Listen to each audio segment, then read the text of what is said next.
You might be surprised why I use shellac while turning wood bowls.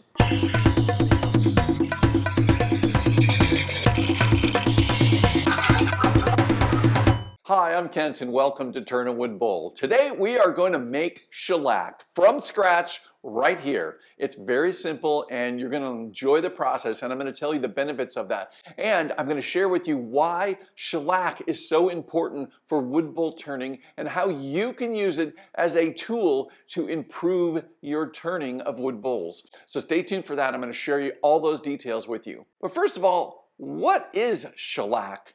Well, shellac is actually bug poop. Yep.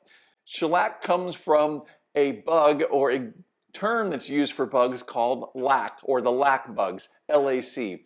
And that actually means thousands, or gathering, like thousands of bugs. And that's how the lac bugs work. They gather by the thousands on certain trees in India and Thailand, and they eat the saps of that tree and they process them. After they've processed them, they become a very big sticky film on the side of the trees, and people go and harvest that film. Now don't worry, it gets better from here. They take the excretion and they boil it down and process it, filter it, clean it, and it gets spread over a flat surface and it's allowed to dry, and it's broken up into little flakes, and that's where we get our shellac flake. Believe it or not, it's food safe. Even though it's bug poop. It's been purified and cleaned, so you don't have to worry about anything. It's totally fine to use, and it is indeed food safe. Now, why would we want to make our own shellac? Shellac's available at the hardware store, and it's on the shelf. I can just go buy it, right? Well, you can, but here's the thing. The wood finishing products industry does not have to tell you what is in their product. Unlike the food industry that has to tell us what all the ingredients are, they don't. When you purchase shellac from the store in a can, it is not pure. It has additives, it has other chemicals in it. You really don't know what's in it for sure. But when you make your own shellac with flakes and alcohol, yeah, these are the only two ingredients. Once you've made your own shellac, you know exactly what's in it and you know how pure it is. It's really that simple, and you're going to get really good results. There's a couple different colors of shellac you can find. There's blonde and super blonde and amber, and sometimes there's a few others. The amber is usually a darker kind of cherry color. I kind of stay away from that. I like the blonde because it's relatively clear and lets the color of the wood come through. Now, the other thing that's really important to look for is to make sure that your shellac flakes are de-waxed. Shellac resin has wax in it, and that in the process of cleaning and filtering it, that wax can be removed. It's not always removed. You can possibly buy shellac flakes that have wax in them, and you don't really want that, because if you're going to apply a second finish or a different product as your finish on top of this, it might repel it if it has wax in it. So you want to make sure you get the de-waxed shellac flakes. And don't worry, I've got links for shellac flakes and alcohol and everything you need in the description below this video, so check that out. So how do we make shellac? Well, basically you need shellac flakes and alcohol, and you're going to need a scale, and you're going to need a glass jar. It's really that simple. There's no cooking, there's no crazy things you need to do. Now, the most confusing part about making shellac is getting the cut right. A cut basically means how much shellac flakes you're adding to the alcohol. That's all it means. And typically a 1 pound cut means you're using 1 pound of shellac for 1 gallon of alcohol. Well, and if you're thinking like I am right now, a pound of this and a gallon of alcohol is a lot of shellac. Well, you don't have to worry. I have a chart on my website over at turnawoodbowl.com/shellac. Shows you exactly what your combination should be to make a 1 pound cut, a 1.5 pound cut, a 2 pound cut, and so on at various sizes. I'm not going to make a full gallon here. I'm going to make actually 500 milliliters. Yes, I have a metric version. You guys over in Europe and using the metric system have actually convinced me that some of the things that are in metric are a little bit easier. So I also have a metric chart over there for you where the alcohol is in milliliters and the shellac flakes are in grams. And that's actually what I'm going to use today when I mix this up. So let's go ahead and mix some shellac. All right, I'm going to start off with measuring out the shellac flakes, and I'm going to zero out my scale with the cup on the scale first. I'm going to set this to grams, and I'm going to put in 60 grams of shellac flakes.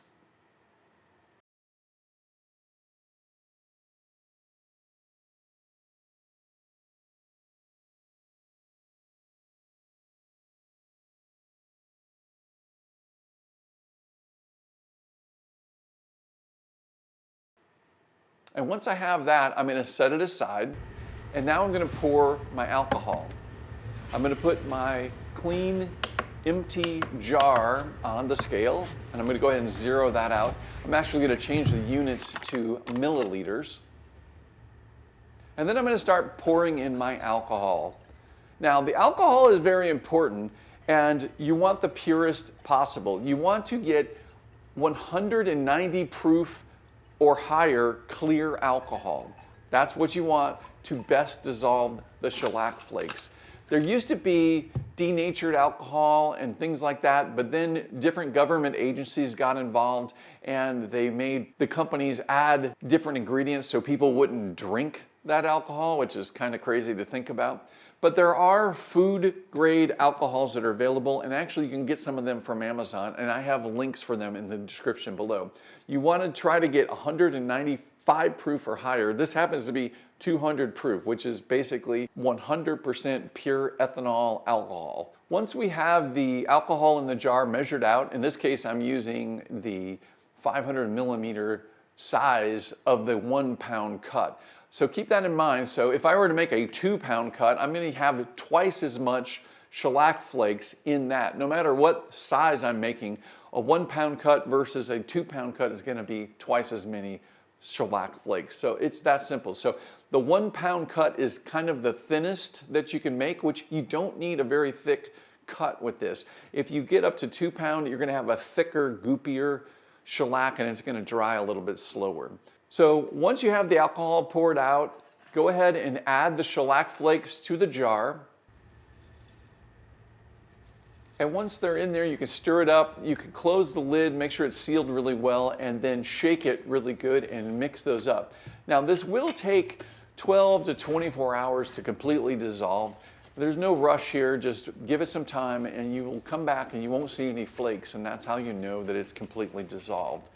And that's how you make a 1 pound cut. In this case, I use the 500 milliliters and the 60 grams of shellac, and it's that simple. Now, when I apply the shellac, I just use a cheap throwaway bristle brush and simply apply it very quickly and let it soak into the wood really well. And that's what's nice about the 1 pound cut, because it is so thin, it will soak down into those grain fibers really well. Soaking into those grain fibers is very important, because one of the most valuable uses for shellac with wood bowl turning is in-grain fortification.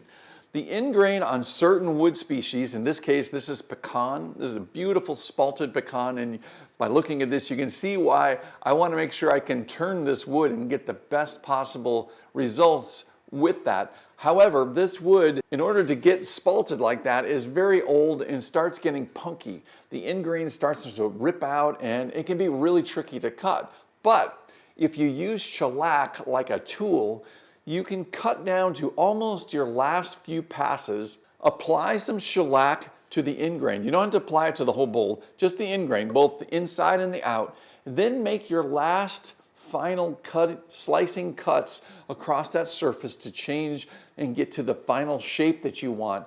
And guess what? Because that shellac was in those in-grain fibers, they're nice and stiff, and they just get cut off very smoothly and cleanly now.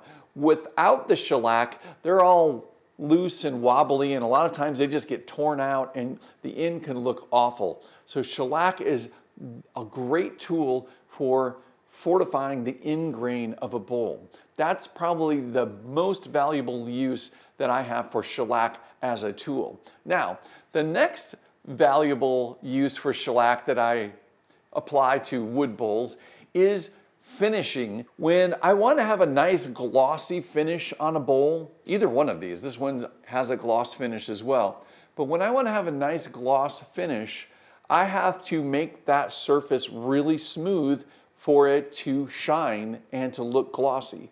Well, the way I can do that and do it quickly, much quicker than if I were to just spray lacquer on this. If I were to spray lacquer on raw wood, it's going to take many, many coats to start filling in those initial rough areas of the wood to start smoothing it out. However, if my first coat is shellac and I sand that down, that shellac has filled in a lot of those little crevices and already started making the surface smooth.